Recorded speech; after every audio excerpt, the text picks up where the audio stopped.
গুরুত্বপূর্ণ একটি হাদিস, তলাবুল ইলমি ফারিদুন আলা কুল্লি মুসলিম, যে দ্বীনি ইলম শিক্ষা করা, দিন সম্পর্কে জানা, ইসলাম সম্পর্কে জানা আমাদের প্রত্যেক মুসলমান নরনারীর উপর ফরজ।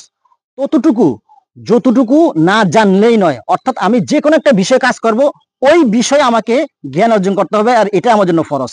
তাই আমরা যারা অনেক টাকা পয়সা খরচ করে আমাদের জীবনের কাঙ্ক্ষিত একটি স্বপ্ন বাস্তবায়নের জন্য, অর্থাৎ আল্লাহর ঘর জিয়ারত করার জন্য, নবীর রওজা গিয়ে সালাম দেওয়ার জন্য যখন আমরা যাব, অবশ্যই আমাদেরকে কিছু বিষয় জেনে বুঝে তারপরে যেতে হবে। অর্থাৎ উমরা শব্দের অর্থ কি? উমরা শব্দের অর্থ হচ্ছে ভ্রমণ করা, আর পরিভাষা উমরা বলা হয় আল্লাহর ঘরের চতুর্পাশে তওয়াফ করা এবং সাফা মারওয়া সাই করা। এবার আসুন, উমরার দুটি ফরজ রয়েছে, দুটি ওয়াজিব রয়েছে। এক নম্বর ফরজ হচ্ছে ইহরাম বাঁধা, আর 2 নম্বর ফরজ হচ্ছে আল্লাহর ঘরের চতুর্পাশে তওয়াফ করা। আর দুটি ওয়াজিব সাফা থেকে মারওয়া সাই করা এবং সাই শেষে মাথা মুন্ডানো।